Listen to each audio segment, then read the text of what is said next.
अस्सलाम वालेकुम। मैं प्रोफेसर फ़ारूक तौसीफ़ यूजीआई से आपके पास दोबारा से हाज़िर हूँ एक नए टॉपिक के साथ पाक स्टडीज़ के। पिछले लेक्चर में हम लोगों ने अल्लामा इकबाल जो हैं उनके इरशादात, उनकी सेइंग्स के अकॉर्डिंगली देखा था कि वो नज़रिया पाकिस्तान के बारे में किस तरह से सोचते थे, क्या नज़रिया वो रखते थे, इस बारे में उस पर ज़िक्र हम लोगों ने किया था।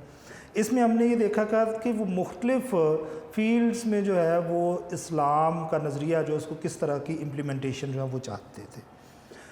उसके बाद हमारा जो according to unique notes next topic है वो क्रिप्स मिशन है। अब क्रिप्स मिशन में हम लोग किन चीज़ों पर जिक्र करेंगे, पहले हम लोग वो देख लेते हैं। पहले हम इसका बैकग्राउंड पस मंज़र देखेंगे। अराइवल ऑफ मिशन, मिशन की आमद हिंदुस्तान में, एक्टिविटीज़ ऑफ मिशन, मिशन की कार्रवाइयाँ, क्या काम किए उसने यहाँ पर, क्रिप्स प्रपोजल्स, क्रिप्स की वो तजावीज़ जो वो यहाँ पर लेकर आया था वो क्या थी, स्टेटस ऑफ डोमिनियन, डोमिनियन का दर्जा, मेजर गवर्नमेंट डिपार्टमेंट्स, बड़े हुकूमती इदारे, सेंट्रल कॉन्स्टिट्यूशनल असम्बली, मरकज़ी आइन साज असम्बली, राइट्स ऑफ मिनॉरिटीज़, अक़लियतों के हकूक़, दैन प्रोविंशियल ऑटोनॉमी, सूबाई खुद मुख्तारी। उसके बाद आखिर में हम लोग ये देखेंगे रिएक्शन ऑफ पॉलिटिकल पार्टीज़, सियासी जमातों का रद्द अमल। ऑल इंडिया मुस्लिम लीग और इंडियन नेशनल कांग्रेस जो हैं उन्होंने क्रिप्स मिशन पर जो है वो किस किस्म का जो है वो रवैया अपनाया, किस किस्म का रिएक्शन दिया, रद्द अमल दिया, इस पर भी हम लोग ज़िक्र करेंगे।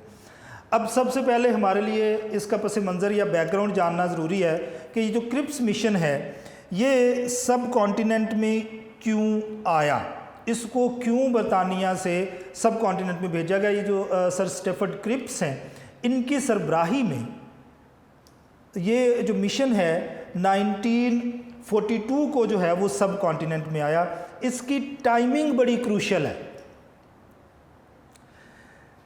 सेकंड वर्ल्ड वार जो है उसको शुरू हुए तकरीबन आधा जो है वो वक्त गुज़र चुका है, यानी 2.5 साल का अरसा तकरीबन जो है वो हो चुका हुआ है। अब ये वो टाइम स्लॉट है, टाइम पीरियड है, ये वो वक्त है जिस वक्त दुनिया के ज़्यादातर लोगों को ये लगता है कि जो बरतानिया है वो जापान के हाथों एशिया का कंट्रोल खो देगा, यानी एशिया जापान के हाथों से निकल के बरतानिया के हाथों से निकल के जापान के हाथ में आ जाएगा। अब जो बर्रे सगीर की सबसे बड़ी पॉलिटिकल पार्टी है इंडियन नेशनल कांग्रेस, वो भी यही सोच रही है।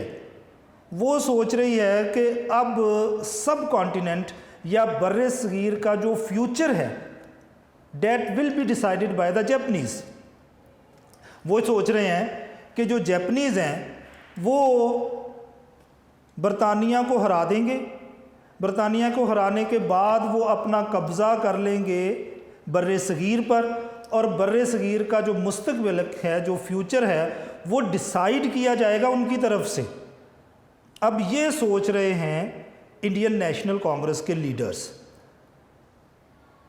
ये एक बड़ा ही क्रूशल टाइम था। अब इस टाइम में जो इंडियन नेशनल कांग्रेस के लोग हैं उन्होंने हड़तालें करनी शुरू कर दी, उन्होंने मुख्तलिफ़ किस्म की एजिटेशंस जो हैं वो स्ट्राइक्स करनी शुरू कर दी अगेंस्ट द गवर्नमेंट, ताकि उनको प्रेशराइज़ किया जा सके कि वो अपना राज यहाँ से ख़त्म करके यहाँ से चले जाएं।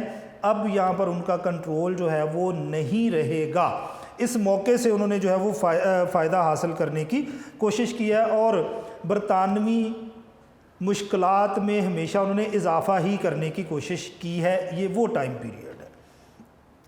अब यहाँ पर कांग्रेस वाले एक बात ठीक सोच रहे हैं, क्योंकि अभी तक जो जंग है उसके हालात ये बता रहे हैं कि ये सेकंड वर्ल्ड वार जो है ये जर्मनी और उसके अलायंस जो हैं वो जीत जाएंगे। अब एशिया में उसका जो सबसे बड़ा इत्तेहादी है वो जापान है। जापान सब कॉन्टिनेंट की तरफ जो है वो आ रहा है और सोचा यही जा रहा है कि जापान इस पर कब्ज़ा कर लेगा, डिफ़ीट होगी, हार होगी बरतानिया की, फिर वो यहाँ पर कब्ज़ा करेगा। और हिंदूज़ ये सोच रहे हैं कि जापान जहाँ पर जब कब्ज़ा करेगा तो पावर्स, इक़्तिदार वो हिंदूज़ के हैंड ओवर करेगा, हिंदूज़ को सौंप देगा और यहाँ से चला जाएगा। अब डिमांड या सोच, नज़रिया, आइडिया कुछ गलत नहीं है। हिंदूज़ को ये नज़र आ रहा है कि बरतानिया ये जंग हारेगा, जापान आएगा, यहाँ पर अपनी हुकूमत कायम करने की बजाय वो हमारे सपुर्द ये हुकूमत करेगा और चला जाएगा, और इस सूरत में यूनाइटेड इंडिया जो है वो आज़ादी हासिल कर लेगा। इससे पहले का एक इवेंट 23 मार्च 1940, 23 मार्च 1940 का पाकिस्तान रेजोल्यूशन या करारदाद पाकिस्तान का भी हो चुका है। अब करारदाद पाकिस्तान मंजूर होने के बाद ब्रिटेन्स पर, बरतानवी हुकूमत पर जो है वो दबाव और बढ़ गया है कि वो जो पॉलिटिकल सिचुएशन है सब कॉन्टिनेंट की, उसका कोई पीसफुल सोल्यूशन जो है वो तलाश करें। अब इसके बगैर वो गुजारा नहीं कर पाएंगे। अच्छा, ये वो टाइम है जिस टाइम में ब्रिटेन्स को एशिया में लड़ने के लिए सोल्जर्स, फौजियों की ज़रूरत है, असला ख़रीदने के लिए उन्हें फ़ंड्स की ज़रूरत है, और ये दोनों ही चीज़ें इनको सब कॉन्टिनेंट से बकसरत मिल सकती हैं। तो उन्होंने इस कमीशन में जो प्रपोज़ल्स भेजे ना, उन प्रपोज़ल्स में उन्होंने ऐसी बातें की कि अगर हम लोग जंग जीत जाते हैं तो, उन्होंने ये नहीं कहा कि हम अभी ये आपके साथ इन प्रपोज़ल्स पर काम करने जा रहे हैं, इन प्रपोज़ल्स को अभी जो है वो यहाँ हम इम्प्लीमेंट करेंगे। उन्होंने कहा जी अगर बरतानिया ये जंग जीत गया तो उसके बाद हम लोग बर्रे सगीर का फ्यूचर जो है वो इस तरह से डिसाइड करेंगे। अब बरतानिया भी जानता है कि अगर हम जंग हार ही गए तो फिर तो इसका फ्यूचर जैपनीज़ डिसाइड करेंगे, हमारे यहाँ ये प्रपोज़ल तो किसी काम का नहीं है ना। तो फिर उन्होंने प्रपोज़ल्स पर सबसे पहले लिखा ये है कि if Britain's one that war, अगर ये जंग हम जीत जाते हैं तो फिर सब कॉन्टिनेंट का स्टेटस क्या होगा, हम उसमें कौन सी इस्लाहात जो हैं वो लेके आएंगे, अमेंडमेंट्स लाएंगे पॉलिटिकल, उस पर उन्होंने बात की है। और इसमें दोनों ही पार्टीज़ को खुश करने की कोशिश की गई है, इंडियन नेशनल कांग्रेस को और मुस्लिम लीग को भी। ये इसमें जो है वो थोड़ा सा काम है। अच्छा, क्रिप्स मिशन जो है वो सर स्टेफर्ड क्रिप्स की सरबराही में 1942 में जो है वो सब कॉन्टिनेंट में आया। उसका अराइवल जो है वो 1942 में हुआ और यहाँ पर आकर उसने जो है वो कार्रवाइयाँ की हैं। अब उसकी एक्टिविटीज़ या उसकी कार्रवाइयाँ क्या थी, इसका जिक्र हम करते हैं। अब ये याद रखिएगा कि जो भी मिशन या डेलीगेशन किसी भी मुल्क में, किसी भी इलाके में जाता है और वो डेलीगेशन या मिशन जो है वो रिलेटेड टू पॉलिटिकल सिचुएशन है, यानी वो सियासी हैसियत में सियासी मसाइल हल करने के लिए उस मुल्क या इलाके में आया है, तो ऐसी सूरत में उसका सबसे पहला काम क्या होगा? उसका सबसे पहला काम ये होता है कि वहाँ के जो लोकल पॉलिटिकल लीडर्स होते हैं वो उनके साथ मुलाकात करते हैं, उनका मंशूर, उनका मैनिफेस्टो जो हैं वो सुनते हैं, फिर उसके अकॉर्डिंगली वो जो हैं वो अपने प्रपोजल्स पेश करते हैं। अब ये जो सर स्टेफर्ड क्रिप्स है, इसने भी एग्जैक्टली ऐसा ही किया है। और जो दो बड़ी पॉलिटिकल पार्टीज़ थीं सब कॉन्टिनेंट में इस वक्त, उन दोनों के लीडर्स से उसने मुलाकात की है, जिससे उसको उनके माइंडसेट का, उनकी ज़हनी कैफियत का जो है वो, उनके ज़हनी रुझान का पता चला है कि वो किस किस्म का पॉलिटिकल सेटअप या पॉलिटिकल सॉल्यूशन जो है वो इस मसले का चाहते हैं। फिर उसके अकॉर्डिंगली उन्होंने जो अपनी प्रपोजल्स यहाँ पर पेश किए हैं। अच्छा, अब कांग्रेस और मुस्लिम लीग दोनों ही जमातों के लोगों से ये लोग मिले हैं। अब उन्होंने जो है वो इससे आगे काम करने का सोचा है। अब उन्होंने प्रपोजल्स बनाए हैं। अब इनसे मिलने के बाद जो प्रपोजल्स बनाए हैं उनका यहाँ पर जिक्र किया जा रहा है। सबसे पहले उन्होंने जिक्र किया है स्टेटस ऑफ डोमेनियन का, डोमेनियन का दर्जा देने का। अच्छा, हम लोग डोमिनियनशिप का जिक्र कर रहे हैं। डोमिनियन क्या होता है? डोमिनियन असल में ये होता है कि जो सरबराह है उस इलाके का वो वही रहेगा जो पहले से मौजूद है, लेकिन उसके नीचे जो बनने वाली हुकूमत होगी वो मुकामी लोगों के सुपुर्द कर दी जाएगी। यानी आप इन्हें अंदरूनी खुद मुख्तारी जो है वो कह सकते हैं कि यानी आप अपने अंदरूनी मामला देखने में तो मुकम्मल आज़ाद होंगे, लेकिन अगर आपको किसी दूसरे मुल्क के साथ बैरूनी मामलात में काम करना है तो वो जो है वो उसके लिए आपको हम ही जो है वो इजाज़त देंगे, हमारी इजाज़त की ज़रूरत होगी। यानी यहाँ की हुक्मरान मल्का बरतानिया रहेगी, लेकिन नीचे जो हुकूमत बनेगी वो लोकल्स की बन सकती है। अब डोमिनियन का हमारे लिए मकसद यही है कि आप जो हैं वो रहेंगे बरतानिया के ग़ुलाम ही, लेकिन आपको जो है वो यहाँ पर लोकल्स को हुकूमत बनाने की इजाज़त दे दी जाएगी। यही डोमिनियन का स्टेटस सब कॉन्टिनेंट को ऑफ़र किया जा रहा है। अब ये जो डोमिनियन का कॉन्सेप्ट है ये ऑफ़र तो सब कॉन्टिनेंट को लोगों को किया जा रहा है। उनको कहा जा रहा है कि अगर ये जंग हम लोग जीत जाते हैं तो हम लोग आपको डोमिनियन का दर्जा दे देंगे, आपको डोमिनियन का स्टेटस है जो है वो दे दिया जाएगा, और आप जो है वो अपने लोकल मसाइल के मुताबिक, लोकल वसाइल के मुताबिक, अपने रिलीजियस या ट्रेडिशनल मजहबी या रवायती जो आपके मामलात हैं उनके अकॉर्डिंगली यहाँ पर अपनी एक हुकूमत बना सकेंगे। दूसरी चीज़, मेजर गवर्नमेंट डिपार्टमेंट्स जो बड़े हुकूमती इदारे हैं इसका भी उन्होंने वादा किया। उन्होंने कहा जी पहले जितने भी बड़े हुकूमती इदारे हैं उनके जो वज़ीर होते हैं, जो मिनिस्टर्स होते हैं वो बरतानवी होते हैं, ब्रिटन्स हैं। लेकिन ये जंग जीतने के बाद जो नया सेटअप, पॉलिटिकल सेटअप हम लोग यहाँ पर लाने जा रहे हैं, उस सेटअप के अकॉर्डिंगली हम लोग जितने भी बड़े डिपार्टमेंट्स हैं हुकूमत के, गवर्नमेंट के, वो लोकल इंडियंस को दे देंगे। और इन डिपार्टमेंट्स में डिफेंस, दिफा, फॉरेन अफेयर्स, अमूर ख़ारजा, कम्युनिकेशन, मवासलात जो हैं इनको बाकायदा नाम लेके के जो है वो बताया गया कि आपके सुपुर्द करेंगे। इसके अलावा कहा गया कि और भी जितने अहम डिपार्टमेंट्स होते हैं, अहम जो हुकूमती इदारे होते हैं, वो भी हम लोग लोकल हिंदूज़ के, हिंदुस्तानियों के सुपुर्द कर देंगे। यहाँ पर हिंदूज़ या मुस्लिम्स का जिक्र नहीं किया गया, बल्कि कहा यह गया है कि हम लोग जो लोकल्स होंगे, जो हिंदुस्तानी लोग होंगे, उनके सुपुर्द जो है वो ये महकमे जो है वो कर देंगे। ये बात अच्छी है क्योंकि यहाँ के जो लोकल लोग हैं उन्हें ज़्यादा बेहतर तरीके से पता है कि हमारे मसाइल क्या हैं और हम अपने इन मसाइल को किस तरीके से हल कर सकते हैं। जो बाहर से आने वाला बंदा है वो हालात को ज़ाहरी नज़र से देखेगा, उससे अंदरूनी मामलात का पता नहीं होगा, जिसकी वजह से वो वहाँ के बारे में बेहतर फ़ैसले नहीं कर सकेगा। तो अगर हमें ये महकमे दे दिए जाते हैं, लोकल हिंदुस्तानियों को ये महकमे दे दिए जाते हैं, तो ऐसी सूरत में चूँकि हम लोकल्स हैं, हम यहाँ पर रहते हैं, मुकामी हैं, तो हमारे लिए इन महकमों को चलाना जो है वो ज़्यादा आसान होगा। हम अपने मुकामी मसाइल के मुताबिक इन महकमों को इस्तेमाल कर सकेंगे। दूसरे मुल्क के रहने वाले लोग जब यहाँ आएंगे तो उन्हें हमारे अंदरूनी मामलात का कतन अंदाज़ा नहीं होता।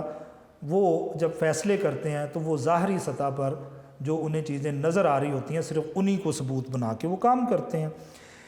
देन उन्होंने तीसरी बात आपसे ये की कि सेंट्रल कॉन्स्टिट्यूशनल असम्बली, मरकज़ी आइनसाज असम्बली बनाई जाएगी। अब इन्होंने इसमें एक और बड़ी अच्छी बात की, क्योंकि इससे पहले जो आइनसाज असम्बलीज़ होती थी उसके लिए जो बरतानवी वायसराय होता था वो ज़्यादातर जो है वो लोगों को सिलेक्ट करता था, वज़ीर, चीफ मिनिस्टर्स वगैरह उसी की तरफ से ज़्यादा बनाए जाते थे। लेकिन इसमें उन्होंने कहा कि जो मरकज़ी आइनसाज असम्बली या सेंट्रल कॉन्स्टिट्यूशनल असम्बली बनाई जाएगी, उसके जो मेंबर्स हैं वो इलेक्ट किए जाएंगे from the members of provincial legislation assemblies. ठीक हो गया। जो मरकज़ी आइनसाज असम्बली बनेगी उस आइनसाज असम्बली के जो मेंबर्स होंगे वो इलेक्ट किए जाएंगे जो सूबाई आइनसाज असम्बली के मेंबर्स होंगे उनकी तरफ से। ये भी बात अच्छी है क्योंकि जो सूबे के लोग हैं, जो सूबे में हुकूमत में लोग मौजूद हैं, वो डेफिनेटली हमारे लोकल लोग हैं, तो वो अपने में से जो हैं वो लोगों को इलेक्ट करके ऊपर लेके आएंगे जो हिंदुस्तानी होंगे और वो हिंदुस्तानियों की बेहतरी के लिए काम करेंगे। Then fourth one, rights of minorities, अक़लियतों के हकूक़। उन्होंने कहा जी स्पेशल स्टेप्स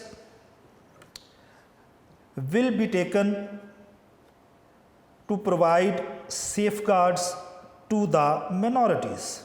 उन्होंने कहा जी जो अक़लियतें हैं उनके हकूक़ को तहफ़्फ़ुज़ फ़राहम करने के लिए अहम इक़दामात उठाए जाएंगे।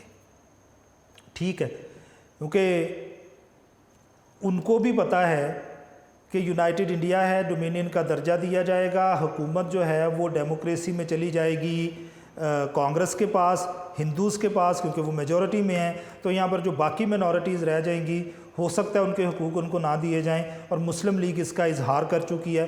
तो मुस्लिम लीग को खुश करने के लिए, राज़ी करने के लिए, उसको सेटिस्फाई करने के लिए उन्होंने ये शिक शामिल किया है कि यहाँ पर जो हिंदुस्तान में मिनॉरिटीज़ बचेंगी, हम लोग उनके राइट्स, उनके हुकूक के तहफ़्फ़ुज़ का बाकायदा एक प्लान बनाएंगे ताकि कोई भी उनके हुकूक, उनके जो राइट्स हैं उनको छीन ना सके। देन प्रोविंशियल एटोनमी, सूबाई खुद मुख्तारी का जो है वो यहाँ पर ज़िक्र किया जा रहा है। अब यहाँ पर सूबाई खुद मुख्तारी का जो कॉन्सेप्ट दिया जा रहा है वो तकरीबन सूबे को आज़ाद करने वाला कॉन्सेप्ट ही है कि सूबे अगर चाहें तो वो आज़ाद हो सकेंगे। अब इन्होंने कहा क्या है सूबाई खुद मुख्तारी या प्रोविंशियल एटोनमी के बारे में? वो बात ये कर रहे हैं कि जनाब जंग हम लोग जीत गए, सेंट्रल कॉन्स्टिट्यूशनल असम्बली, मरकज़ी आइन साज असम्बली बन गई, मरकज़ी आइन साज असम्बली ने आइन बना दिया, कॉन्स्टिट्यूशन बन गया। अब ये कॉन्स्टिट्यूशन जो सेंट्रल लेजिस्लेशन असम्बली, मरकज़ी आइन साज असम्बली ने बनाया है, कॉन्स्टिट्यूशनल असम्बली बना चुकी है, ये अब मंजूरी के लिए जाएगा सूबों के पास। ठीक हो गया जी, आइन सेंटर ने, मरकज़ ने बना दिया, कॉन्स्टिट्यूशन बन गया। अब ये कॉन्स्टिट्यूशन जो है ये बनने के बाद जाएगा हर सूबे के पास। अब बहुत सारे सूबे उसको एक्सेप्ट करेंगे, मान लेंगे, बहुत सारे जो है उसे रिजेक्ट करेंगे, उसे मानने से इनकार कर देंगे। अब उन्होंने यहाँ पर मुस्लिम लीग को दोबारा से राज़ी करने के लिए ये शिक शामिल किया, और उसमें उन्होंने कहा है कि अगर कोई सूबा रिजेक्ट कर देता है सेंट्रल कॉन्स्टिट्यूशनल या लेजिस्लेशन असम्बली के कॉन्स्टिट्यूशन या आइन को, तो ऐसी सूरत में वो सूबा फ्री होगा, आज़ाद होगा, वो अपने आप को यूनाइटेड इंडिया से अलग करके अपने एक इंडिविजुअल स्टेटस जो है वो बहाल कर ले। अब इसमें साफ साफ ये कहा गया कि अगर कॉन्स्टिट्यूशन सूबों को पसंद नहीं है तो सूबे हमारे साथ अगर नहीं रहना चाहते वो हमसे अलग हो सकते हैं, हमें इसमें कोई एतराज़ नहीं है। ये जो शिक है सेपरेट होने वाली सूबों के, ये काफ़ी हद तक मुस्लिम लीग की जो डिमांड है अलग वतन की, उसके हवाले से जो है वो काफ़ी अहम है। अच्छा, इसमें वो हमसे क्या कह रहे हैं? पहली बात उन्होंने ये की, कॉन्स्टिट्यूशनल असम्बली जो सेंट्रल है वहाँ से कॉन्स्टिट्यूशन बनेगा, सूबों के पास मंजूरी के लिए आएगा। अगर सूबा उसे रिजेक्ट कर देगा, मंजूर नहीं करेगा, तो देन उसे अलाउ किया जाएगा कि वो अपना एक सेपरेट आइडेंटिटी जो है वो बना ले, अपने आप को बरतानवी हुकूमत से, यूनाइटेड इंडिया से अलग कर ले और एक आज़ाद स्टेटस जो है वो अपना अपना ले। अब ये मुसलमानों के लिए इनडायरेक्टली इशारा है कि उनका जो ख्वाब है अलग वतन का वो पूरा हो सकता है, लेकिन डायरेक्टली नहीं है, इनडायरेक्टली उन्होंने बात की है। कॉन्स्टिट्यूशन की मंजूरी से चीज़ें जो हैं उनको इसके साथ जो है वो शामिल किया। अब यहाँ पर एक बात आप याद रखिएगा, ये ज़रूरी है जानना कि उस वक़्त जितने भी प्रोविंसेस थे उनमें हुकूमत बरतानवी नवाज थी, उनमें से सारी की सारी हुकूमतें जो हैं वो बरतानिया के ज़ेर असर थी, उनकी मर्ज़ी से बनाई गई थी। तो जो हुकूमत ही बरतानिया की मर्ज़ी से बनी है वो बरतानिया ब्रिटेन्स के बनाए हुए किसी भी कॉन्स्टिट्यूशन को वो रिजेक्ट करेगी नहीं, वो इस कॉन्स्टिट्यूशन को एक्सेप्ट करेगी और वहाँ पर जो है वो सेपरेशन का सवाल ही पैदा नहीं होगा। तो ये भी एक ट्रिकी प्रपोज़ल है, उन्होंने ऐसा काम किया है। अब इसमें हमने देखना है reaction of the major political parties of subcontinent. जो बर्र-ए-सगीर है उसकी बड़ी सियासी जमातों की तरफ से जो रद्द-ए-अमल इस पर रिएक्शन आया उसका जिक्र हम लोग जो है वो यहाँ पर कर लेते हैं। आखिरी शिक में हमने क्या पढ़ा है कि उन्होंने कहा जी सूबे कॉन्स्टिट्यूशन को रिजेक्ट करने की सूरत में अपना एक अलग स्टेटस जो है वो बना पाएंगे। मुस्लिम लीग और कायदे-ए-आज़म वो इस प्रपोज़ल पर बड़े खुश हैं, इतने खुश हैं कि उन्होंने शुक्रिया अदा किया है बरतानवी हुकूमत का इस प्रपोज़ल पर। क्यों? उसकी वजह हम पढ़ चुके कि आखिरी प्रपोज़ल में बराह रास्त ना सही, डायरेक्टली ना सही, इनडायरेक्टली पाकिस्तान के बनाने की बात उन्होंने की है। इनडायरेक्टली है ना कि उन्होंने कहा जी आप जो मर्ज़ी करें, लेकिन अगर सूबे रिजेक्ट कर देंगे कॉन्स्टिट्यूशन को तो हम आपको सूबे अपने आप को अलग ममलकत बना सकते हैं। तो इसमें कम अज़ कम ये एक बात सामने आ गई कि हो सकता है कि जितने भी मुस्लिम मेजॉरिटी वाले सूबे हैं वहाँ की असम्बलीज इसको पास ना करें, मंजूर ना करें, तो वो एक अलग नेशन जो है वो बन सकेंगे।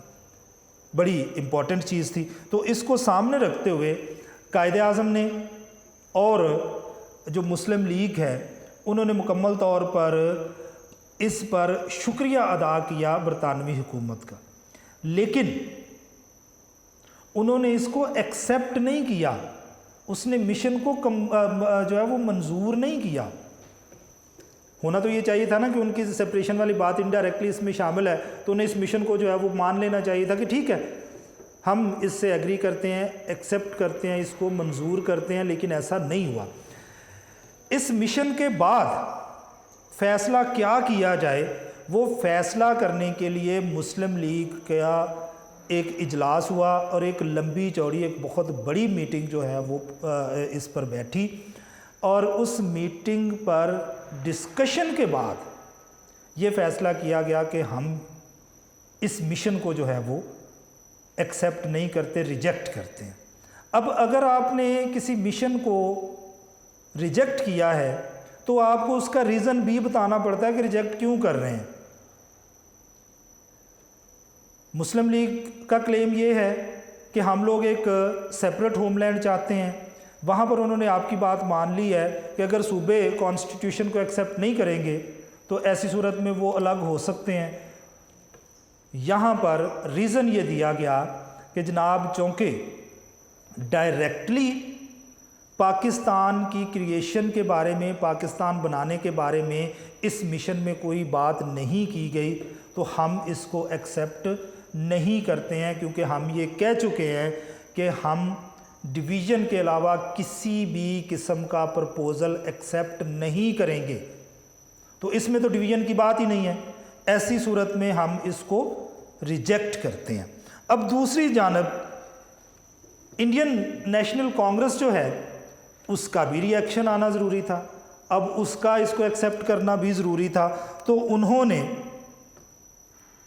इसको कहा कि ये एक ऐसे बैंक का चेक है जो बैंकक्रप्ट होने जा रहा है, यानी ऐसा बैंक जो दिवालिया होने जा रहा है, आप उसका चेक दे रहे हैं। जो दिवालिया हो गया बैंक, उसके पास पैसे ही नहीं होंगे तो वो हमें डिलीवर क्या करेगा। बात बड़ी अहम है। अब बैंकक्रप्ट इसको जो है वो इस बैंक को क्यों दिवालिया होने की तरफ जाने का कहा जा रहा है, क्योंकि वो ये कह रहे हैं कि आपके हाथ में ये हुकूमत ही नहीं होगी तो आपके इस प्रपोज़ल के इम्प्लीमेंटेशन का सवाल ही पैदा नहीं होता। आपकी हुकूमत ख़त्म हो जाएगी, आप जंग हार जाएंगे, जापानी इस मुल्क पर हुकूमत बनाएंगे, फिर वो हुकूमत हिंदुस्तानियों को दे के चले जाएंगे। आप तो हमारा फ्यूचर अब डिसाइड कर ही नहीं सकेंगे। इंडियन नेशनल कांग्रेस ये कह रही है उनसे कि ये एक ऐसा बैंक का चेक है जो दिवालिया होने जा रहा है, यानी बैंकक्रप्ट हो जाएगा, उसके पास तो पैसे ही नहीं होंगे। अब यहाँ पर हिंदुस्तान जो है उसको बैंक कहा जा रहा है और जो हुकूमत है उसकी तरफ से कहा जा रहा है कि आप हमें एक चेक दे रहे हैं जो दिवालिया बैंक का चेक है, कैश होने का चांस ही नहीं है, आपकी यहाँ पर हुकूमत ख़त्म हो जाएगी, जापान यहाँ पर हुकूमत बना लेगा और वही जो है वो हमारा फ्यूचर डिसाइड करेगा। अब उन्होंने इसको रिजेक्ट किया। उन्होंने कहा जी जो आपने वीटो पावर दी है, यानी सूबों को जो कॉन्स्टिट्यूशन को, आइन को रिजेक्ट करने की पावर्स जो आपने दी हैं, हम लोग इस वजह से इसको एक्सेप्ट नहीं करते। अब ये भी बड़ा अहम है, मुस्लिम लीग ने भी यही कहा है। मुस्लिम लीग ये कहती है कि आपने डायरेक्टली पार्टीशन की बात नहीं की, कांग्रेस ये कहती है कि आपने इनडायरेक्टली भी पार्टीशन की बात क्यों की है। बराह रास्त बात करना तो दूर की बात, आप लोगों ने इनडायरेक्टली भी अगर पार्टीशन की बात की है, सूबों को वीटो पावर दिया है, तो ऐसी सूरत में हम इसको एक्सेप्ट नहीं करते। यानी जो सब कॉन्टिनेंट की दोनों बड़ी पॉलिटिकल पार्टीज़ हैं, दोनों ने ही इस प्रपोज़ल को जो है वो रिजेक्ट कर दिया और ये एक फेलियर जो है वो सब कॉन्टिनेंट में हुआ है। अच्छा, अगर अब आप इस पर बात करें तो जो सर स्टेफर्ड क्रिप्स है, उसने इस फेलियर की, इस नाकामी की सारी जिम्मेदारी अपने ऊपर ले ली। उसने कहा जी मैं दोनों पार्टीज़ को जो है वो किसी भी जगह पर वन पेज पे लेके नहीं आ सका, तो ऐसी सूरत में ये प्रपोज़ल जो है ये फेल हुआ है। मैं जो है इस प्रपोज़ल के फेलियर का ज़िम्मेदार हूँ, मुझे किसी भी सूरत में जो है ये किसी दूसरे पर इसका ब्लेम नहीं लगाना है। ठीक है जी। अच्छा, अब इस टॉपिक में हम लोगों ने क्या पढ़ा, बैकग्राउंड, कब मिशन जो है वो यहाँ पे आया है, फिर उस मिशन की कार्रवाइयाँ क्या थी, फिर उसने प्रपोजल्स क्या दी, प्रपोजल में status of dominion, major government departments का जिक्र किया हमने, फिर सेंट्रल कॉन्स्टिट्यूशनल असम्बली का जिक्र हुआ, राइट्स ऑफ मिनॉरिटीज़, अक़लियतों के हकूक़ का जिक्र हुआ, प्रोवेंशियल ऑटोनॉमी, सूबाई खुद मुख्तारी, फिर हमने इंडियन नेशनल कांग्रेस और ऑल इंडिया मुस्लिम लीग जो है उसके रिएक्शंस के बारे में बात की है जी। अगले लेक्चर में हम लोग जो हैं वो एक नए टॉपिक के साथ आपके पास हाज़िर होंगे। अल्लाह हाफ़िज़।